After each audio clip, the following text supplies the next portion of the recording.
Assalamualaikum warahmatullahi wabarakatuh. Salam sejahtera bagi kita semua. Di sini saya Muhammad Rafli Rabani, mahasiswa Business Management di BINUS University. Saya akan mendiskusikan tentang materi yang sudah saya pelajari sebelumnya. Dalam dunia bisnis modern, pengambilan keputusan tidak hanya ditentukan oleh aspek keuntungan finansial, tapi juga oleh pertimbangan moral. Dalam etika, kita juga bisa mengetahui bahwa perusahaan yang mampu menyeimbangkan kepentingan bisnis dengan tanggung jawab sosial biasanya akan lebih mudah mendapatkan legitimasi dari masyarakat maupun investor. Nah, salah satunya teori yang bisa digunakan adalah teori pengembangan moral Lawrence Kohlberg.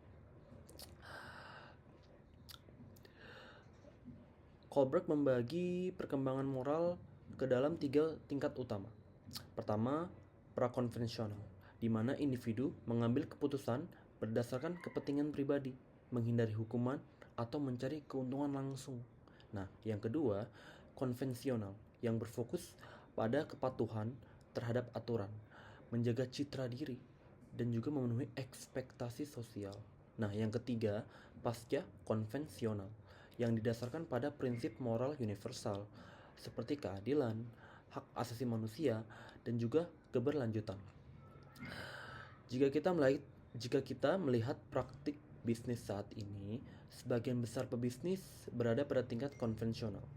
Hal ini terlihat dari banyaknya perusahaan yang mematuhi regulasi pemerintah, menerapkan tata kelola perusahaan yang baik, dan juga menjalankan program CSR. Bagi mereka, menjaga reputasi itu juga sangat penting dan juga dapat memperoleh kepercayaan publik, serta memastikan operasional tetap berjalan lancar, itu menjadikannya sebagai prioritas utama.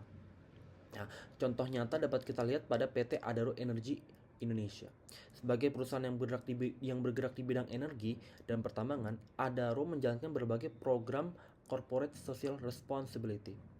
Nah, seperti pembangunan sekolah, penyediaan fasilitas kesehatan, serta pemberdayaan masyarakat sekitar tambang. Nah, program ini mencerminkan tingkat konvensional karena selain menjadi kewajiban hukum bagi perusahaan yang bergerak di sektor sumber daya alam, CSR juga berfungsi sebagai strategi untuk menjaga citra positif perusahaan di mata pemerintah.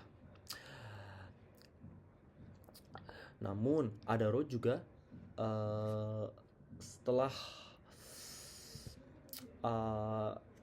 penjelasan saya di atas, jika langkah ini semakin serius dan konsisten, maka keputusan tersebut bisa masuk ke tingkat pasca konvensional, karena tidak hanya didasari oleh aturan, melainkan oleh kesadaran akan pentingnya keberlanjutan lingkungan dan tanggung jawab terhadap generasi mendatang. Nah, pertanyaannya adalah, apakah manajer dan karyawan bisa beralih ke tingkat moral yang lebih tinggi? Menurut saya sangat mungkin. Ada beberapa alasan yang mendukung hal ini. Pertama, peningkatan edukasi dan literasi etika. Yang kedua, tekanan global melalui tren ESG, environmental, social, dan governance. Dan yang ketiga adalah budaya organisasi perusahaan itu sendiri.